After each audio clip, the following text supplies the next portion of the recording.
Welcome to F online classes. Fifth class, कैसे हैं आप सब? न्यू सेशन में आप सभी का स्वागत है। देखिए, ये आपकी फिफ्थ क्लास की हिंदी की बुक है। तो आज थोड़ा सा इंट्रोडक्शन देख लेते हैं इसका और फर्स्ट चैप्टर स्टार्ट करेंगे फिर, ठीक है। ये आपकी बुक है, ये इसका इंडेक्स है और ये हम स्टार्ट करने जा रहे हैं हमारा फर्स्ट चैप्टर, ठीक है। फर्स्ट चैप्टर का नाम है राख की रस्सी। तो रीड करते हैं। लोनपुगार तिब्बत के 32वें राजा सॉनगवसेन गाम्पो के मंत्री थे। वह अपनी चालाकी और हाजिर जवाबी के लिए दूर दूर तक मशहूर थे। कोई उनके सामने टिकता न था। चैन से जिंदगी चल रही थी, मगर जब से उनका बेटा बड़ा हुआ था, उनके लिए चिंता का विषय बना हुआ था।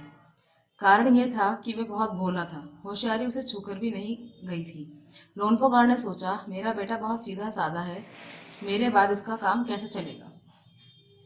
तो अब बता रहे हैं कि ये कहानी कहाँ की बेटा? तिब्बत की कहानी है ना। तिब्बत कहाँ पर है? तिब्बत चाइना में है। चाइना का एक स्टेट है ये, ठीक है। तो लोनपोगार जो है वो तिब्बत के 32वें राजा, 32वें यानी 32nd राजा सॉनगवसेन के मंत्री थे। तो ये कह रहे हैं कि वो बहुत चालाक थे, हाजिर जवाब थे और इसी वजह से वो मशहूर भी थे।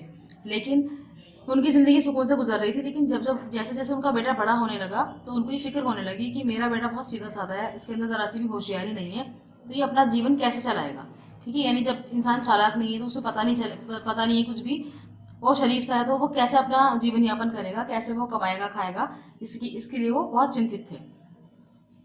एक दिन लोनपोगार ने अपने बेटे को 100 भेड़ें देते हुए कहा, तुम इन्हें लेकर शहर जाओ, मगर इन्हें मारना है, बेचना नहीं, इन्हें वापस लाना 100 जोग के बोरों के साथ, वरना मैं तुम्हें घर में नहीं घुसने दूंगा। इसके बाद उन्होंने बेटे को शहर की तरफ रवाना किया।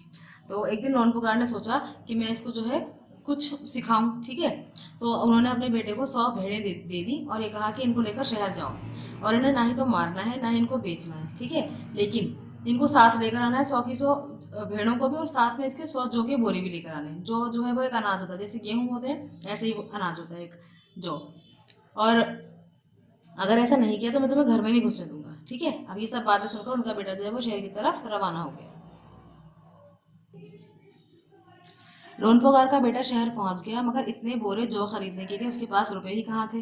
वह इस समस्या पर सोचने विचारने के लिए सड़क किनारे बैठ गया, मगर कोई हल उसकी समझ में नहीं आ रहा था। वह बहुत दुखी था। तभी एक लड़की उसके सामने आ खड़ी हुई। क्या बात है, तुम इतने दुखी क्यों हो? लोनपोगार के बेटे ने अपना हाल कह सुनाया।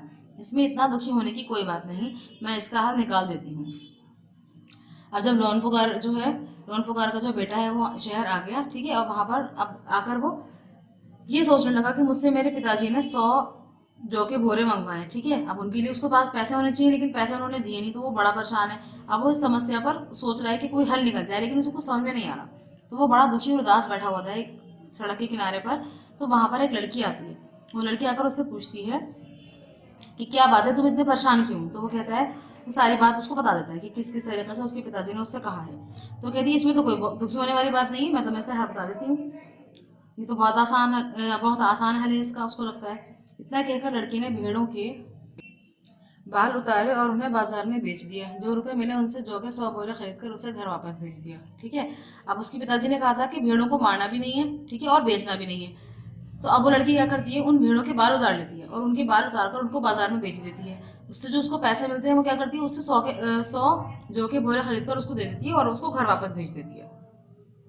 लोनपुगार के बेटे को लगा कि उसके पिता बहुत खुश होंगे, मगर अब उसकी आपबीती पर उन्होंने ध्यान नहीं दिया।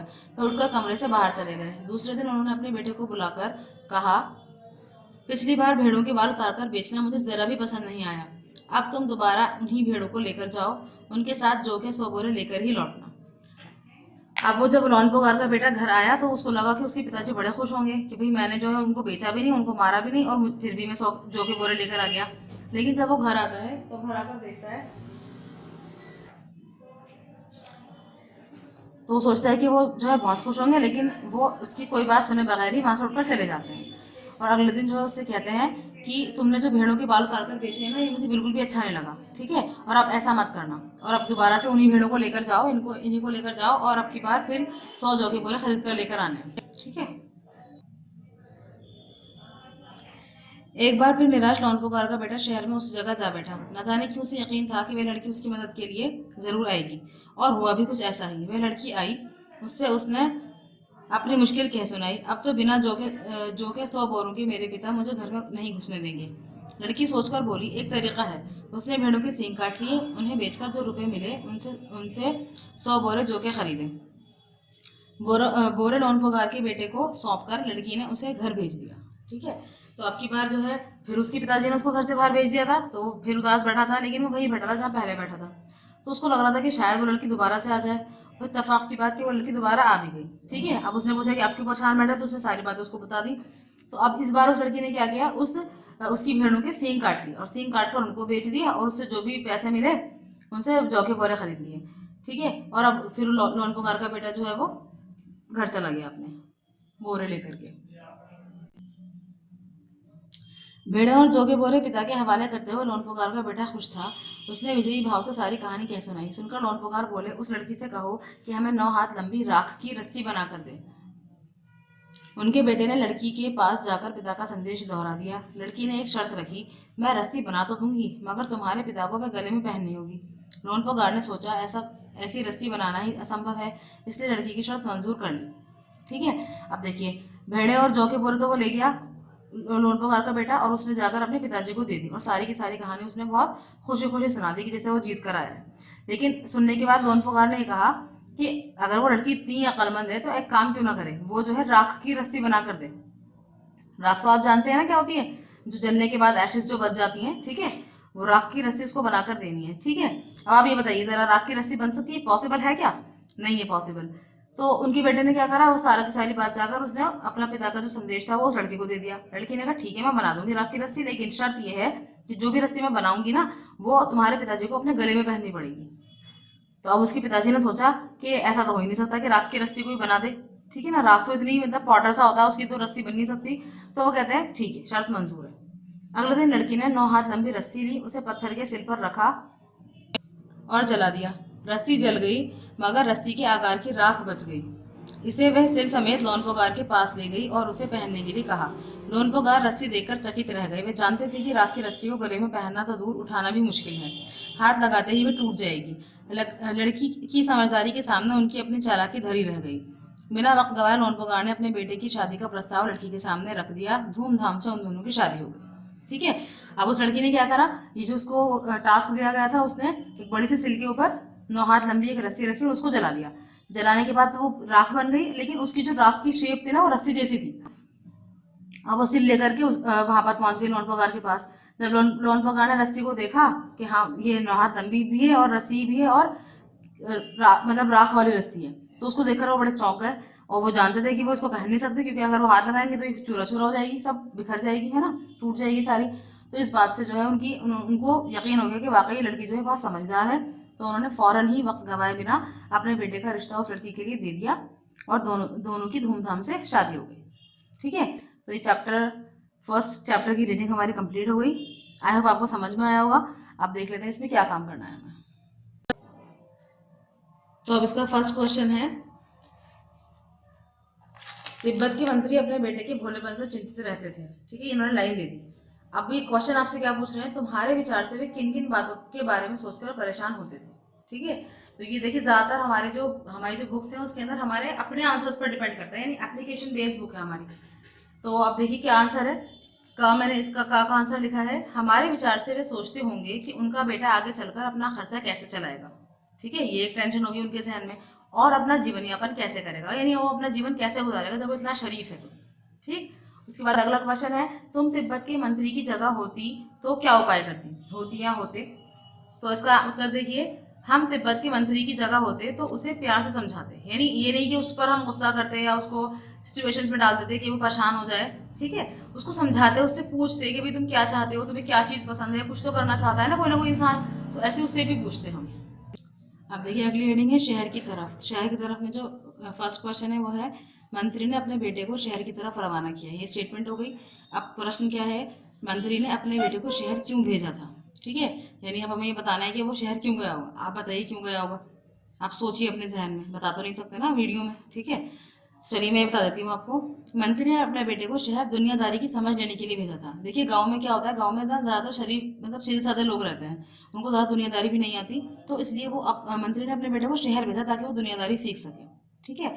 उसके बाद देखिए अगला प्रश्न है, उसने अपने बेटे को भेड़ों के साथ शहर में ही क्यों भेजा? तो उसने अपने बेटे को भेड़ों के साथ शहर में इसलिए भेजा क्योंकि वह उसे कुछ चालाक और समझदार बनाना चाहता था। ठीक है।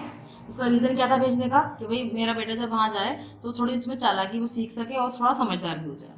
ठीक। इसके बाद देखिए थर्ड जो है, ग जो है इसको आप कट कर दीजिएगा। उसके बाद सेकंड क्वेश्चन देखिए, जौ एक तरह का अनाज है, अभी बताया था मैंने आपको, है ना, जिसे कई तरह से इस्तेमाल किया जाता है। इसकी रोटी बनाई जाती है, सत्तू बनाया जाता है और सूखा भूनकर भी खाया जाता है।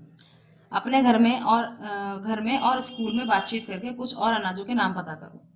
तो कुछ और अनाजों के नाम क्या क्या हैं, जैसे गेहूं है, बाजरा है, चना है, ठीक है, जौ है, मक्का है, सोयाबीन है। तो गेहूं और जौ तो उन्होंने दे रखा है, बाकी 4 आप फिल कर लीजिएगा अपनी बुक में। ठीक। उसके बाद थर्ड देखिए ज़रा, गेहूं और जौ अनाज होते हैं और ये तीनों शब्द संज्ञा हैं। संज्ञा की डेफिनेशन याद है आप सबको? किसी वस्तु, व्यक्ति, स्थान के नाम को संज्ञा कहते हैं। तो गेहूं और जौ अलग अलग किस्म के अनाजों के नाम हैं, इसलिए ये दोनों व्यक्तिवाचक संज्ञा है। ठीक है। व्यक्तिवाचक यानी कि हम इसको बोल सकते हैं कि प्रॉपर नाउन है। क्या है? Proper noun. और अनाज जातिवाचक संज्ञा है। जातिवाचक संज्ञा यानी कि कॉमन नाउन है। इसी प्रकार रिमझिम व्यक्तिवाचक संज्ञा है और पाठ्य पुस्तक जातिवाचक संज्ञा है। देखिए जैसे इन्होंने एग्जाम्पल यहाँ पर क्या दिया है, पाठ्य पुस्तक। तो पाठ्य पुस्तक यानी बुक। बुक तो बहुत सारी हो सकती है, यानी एक मेन नाम जो है वो क्या है, कॉमन नेम क्या हो गया, बुक हो गया। अब बुक इंग्लिश की भी हो सकती है, हिंदी की भी हो सकती है। जब मैं इंग्लिश की बुक की बात करूंगी तो वो क्या हो जाएगा, व्यक्तिवाचक हो जाएगा। ठीक है। जैसे मैं एग्जांपल लेती हूँ एक, जैसे स्कूल है तो स्कूल कॉमन नाउन हो गया। कॉमन नाउन यानी जातिवाचक संज्ञा हो गया। जातिवाचक संज्ञा का मतलब क्या है, स्कूल तो बहुत सारे हो सकते हैं, तो स्कूल हम बहुत सारी चीज़ों के लिए यूज़ कर रहे हैं, बहुत सारे स्कूल्स के नाम के लिए यूज़ कर रहे हैं। ठीक है। लेकिन अगर मैं बात करूँ न्यू मून स्कूल की या एमएन मॉडल पब्लिक स्कूल की, तो ये कौन से हो जाएंगे, ये प्रॉपर नाउन से जाएंगे। तो अब ऐसे ही आपको यहाँ पर उन्होंने प्रश्न का में क्या दे रखा है, नीचे दी गई संख्याओं का वर्गीकरण इन 2 प्रकार की संख्याओं में करना है। ठीक है। बताना है कि व्यक्तिवाचक संख्या है या फिर जातिवाचक संख्या है, ये बताना है। जैसे लह है, तो लह जो है वो जगह का नाम है। ठीक है। अगर यहाँ पर कोई जगह लिखी होती तो हम वहाँ पर क्या रखते, जातिवाचक, लेकिन लह पर्टिकुलर नाम दे रखा है उन्होंने, तो ये व्यक्तिवाचक हो गया। धातु जो है वो जातिवाचक है, क्योंकि धातु के अंदर क्या आएगा, सोना भी आएगा, चांदी, तांबा, पीतल, ये सब आ सकता है, तो ये जातिवाचक है। शेरवानी भी व्यक्तिवाचक है। ठीक है। भोजन भी जातिवाचक है, तांबा भी व्यक्तिवाचक है, खिचड़ी भी व्यक्तिवाचक है, क्योंकि खाने के अंदर आ रहा है खिचड़ी भी। ठीक है। शहर जातिवाचक हो जाएगा, क्योंकि शहरों के बहुत सारे नाम हो सकते हैं। हम कॉमन नाम क्या यूज कर रहे हैं, शहर। वेशभूषा, वेशभूषा यानी हमारा जो ड्रेसअप होता है, ये भी जातिवाचक है। ठीक है। अब ये हो गया आपको, बस इसमें आपको ये लिखना है इसके आगे। प्रश्न खा में देखिए, ऊपर लिखी हर जातिवाचक संख्या के लिए 3-3 व्यक्तिवाचक संख्याएं खुद सोचकर लिखनी है। अब यानी जातिवाचक कौन कौन सी संख्या है, धातु है, भोजन है, शहर है और वेशभूषा है। ठीक है। तो इसकी आपको एग्जांपल्स देने हैं 3-3। इसके अंदर कौन कौन सी व्यक्तिवाचक संख्याएं आ सकती हैं, ये लिखना है आपको। अब देखिए, धातु, भोजन, शहर, वेशभूषा। ठीक है। तो इसके एग्जांपल्स देखते हैं। धातु, धातु के अंदर क्या आ सकता है, सोना, चांदी, पीतल। तो ये सभी क्या है, ये व्यक्तिवाचक संख्या है, लेकिन धातु क्या हो गई, ये जातिवाचक संख्या हो गई। ठीक है। जैसे भोजन है, तो भोजन में रोटी, दाल, चावल, अभी खिचड़ी का एग्जाम्पल भी था हमारे पास, है ना, तो ये सब इसके एग्जाम्पल्स हो गए। शहर, शहर के अंदर दिल्ली, आगरा, मुंबई और कलकत्ता और बहुत सारे आ सकते हैं। ठीक। वेशभूषा के अंदर धोती, साड़ी, कमीज और भी आप नाम लिख सकते हैं, मैंने कुछ एग्जाम्पल्स लिख लिए हैं। ठीक है ना। तो ये थर्ड का खा पार्ट हो गया आपका। अब देखिए अगली हेडिंग है इसकी, तुम शेर मैं सवा शेर। तो ये वाला जो इसमें फर्स्ट पार्ट है, ये वाला कट कर दीजिए आप। ठीक है।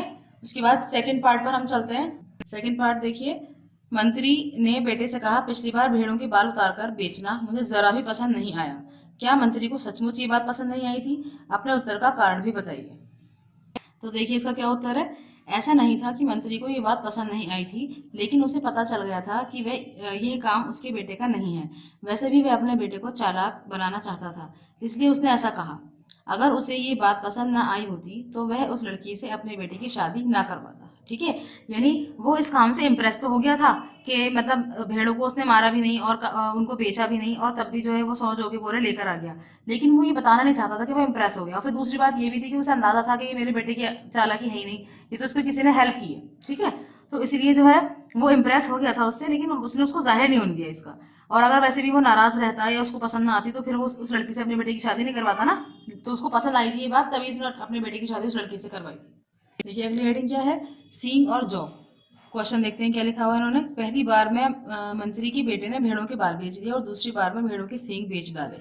जिन लोगों ने चीज़ें खरीदी होंगी उन्होंने भेड़ों के बालों और सींगों का क्या किया होगा, अपनी कल्पना से बताओ। अब देखिए ज़रा सोचिए आप कि भेड़ों के बाल और सींग किस काम में आ सकते होंगे, है ना। देखिए बालों का तो आपको शायद पता होगा कि बालों से जो है कालीन बनाए जाते हैं, है ना, या जयनमाज़ें बनती हैं और बहुत सारी चीज़ें बनाई जाती हैं जिसमें फ़र होता है। बैग्स भी बनते हैं उनके बालों से, ठीक। तो ऐसे ही, लेकिन ये यहाँ पर क्या पूछ रहे हैं, आप सींगों के बारे में भी पूछ रहे हैं। तो सींगों का जो इस्तेमाल हम करते हैं ना, वो हम बनाते हैं, उसे ज्वेलरी बनाई जाती है सींगों से, ठीक है। या फिर इसके अलावा बड़े बड़े डेकोरेटिव पीसेस बनाए जाते हैं, जो फ्लावर वास होते हैं वो बनाए जाते हैं। तो अब यहाँ पर देखिए ये लिखा है मैंने, जिन लोगों ने ये चीज़ें खरीदी होंगी उन्होंने भेड़ों के बालों से ऊन और सींगों से सजावटी सामान बनाया होगा, ठीक है। तो भेड़ों के बालों से ऊन भी बनता है, फिर ऊन से बहुत सारी चीज़ें बनती हैं, स्वेटर्स बनते हैं, शॉल्स बनती हैं, है ना। और ऐसी ही जानमाज़ें भी बनाई जाती हैं, लेदर की भी जानमाज़ें होती हैं। तो और यहाँ पर सींगों से क्या होता है, सजावटी सामान बनाया जाता है, ठीक है। अब देखिए अगला क्वेश्चन है, इसकी हेडिंग है बात को कहने के तरीके, ठीक है। फर्स्ट में देखिए, नीचे कहानी से कुछ वाक्य दिए गए हैं, इन बातों को तुम और किस तरह से कह सकती हो, ये कह सकते हो, ठीक है। अब मतलब क्या है कि जैसे हम कोई सेंटेंस बोल रहे हैं तो उसको भी हम कई तरीके से बोल सकते हैं। तो यहाँ पर ना ये कहानी के ही सेंटेंसेस ले रखे हैं इन्होंने, लेकिन हम इसको अपनी लैंग्वेज में किस तरह बोलेंगे वो हमें बताना है। तो फर्स्ट है, चैन से जिंदगी चल रही थी, होशियारी उसे छूकर भी नहीं गई थी, मैं इसका हल निकाल देती हूँ, उनकी अपनी चालाकी धरी रह गई। तो ये 4 सेंटेंसेस हैं। तो इनको हम कैसे लिख सकते हैं अपनी लैंग्वेज में। तो उसमें है, जिंदगी आराम से कट रही थी, ठीक है। और दूसरे का हम इस तरह लिख सकते हैं, वह बिल्कुल होशियार न था। तीसरे में, मैं इसके लिए उपाय बता देती हूँ। और चौथे में क्या आएगा, उनकी अपनी चालाकी किसी काम नहीं आई। नेक्स्ट क्वेश्चन देखिए, लोनपोगार का बेटा होशियार नहीं था। अब ये देखिए एक स्टेटमेंट आ गई, इसके बेस पर वो क्वेश्चंस पूछ रहे हैं हमसे। क्या क्वेश्चन है, होशियार और चालाक में क्या फर्क होता है, एक सवाल हो गया। किस आधार पर किसी को तुम चालाक या होशियार कह सकती हो या कह सकते हो, ये सेकंड क्वेश्चन हो गया। इसी प्रकार भोला और बुद्धू के बारे में भी सोचो और कक्षा में चर्चा करो, ठीक। ये क्वेश्चन हो गया। आप देखिए इसका क्या आंसर लिखेंगे हम। इसका आंसर है, होशियार से अभिप्राय है समझदार होना, जबकि चालाक का अर्थ है अत्यधिक चतुर होना। जो व्यक्ति दूसरों से काम निकलवाने के लिए तरह तरह की बातें करता है उसे हम चालाक कहेंगे। जो व्यक्ति समझदारी की बातें करता है उसे हम समझदार कहेंगे, ठीक है ना। मतलब समझदार, चालाकी के अंदर क्या होता है कि जो चालाक होता है वो दूसरों का नुकसान भी कर दे तो उसे फर्क नहीं पड़ता, वो अपने फायदे से मतलब रखता है, ठीक है। और समझदार जो होता है वो समझदारी की बात करता है, अपने लिए भी और दूसरों के लिए भी। इसी प्रकार भोला का अर्थ है सीधा साधा होना, जबकि बुद्धू का अर्थ है बेवकूफ़ होना। भोला जो है वो सीधा साधा है, मतलब अपने काम से काम रखने वाला है, लेकिन बुद्धू जो है नहीं, वो बेवकूफ़ है, उसको ज़्यादा अकल नहीं है, अपने काम की भी और दूसरों के काम की भी।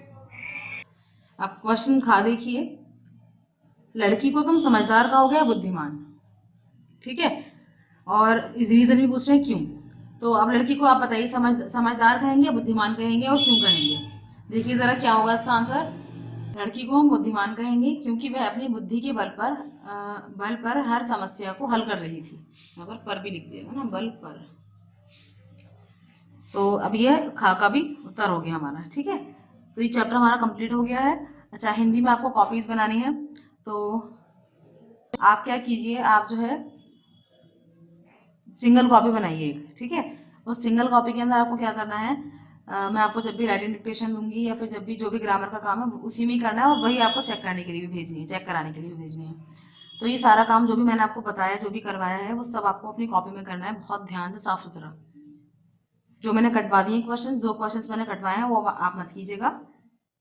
बाकी सारा काम आप करेंगे कॉपी में, ठीक है। ग्रामर वगैरह भी वो सभी एक ही कॉपी में करिएगा। आई होप कि आपको समझ आया होगा। और ये पूरा स्क्रीनशॉट ले लीजिएगा आपको, ताकि आसानी रहे काम करने में। जब भी आप काम करें तो इसमें से देख लीजिएगा। चैप्टर कंप्लीट हो गया है आपका। ये सब इसका जितना भी अदर वर्क वगैरह था वो सब है। पहले इसकी रीडिंग कीजिएगा चैप्टर की अच्छे से, मतलब ताकि समझ में आ जाए आपको एक बार और पढ़ने से। उसके बाद इसका काम स्टार्ट कीजिएगा। Thank you, thanks for watching. अल्लाह हाफिज़।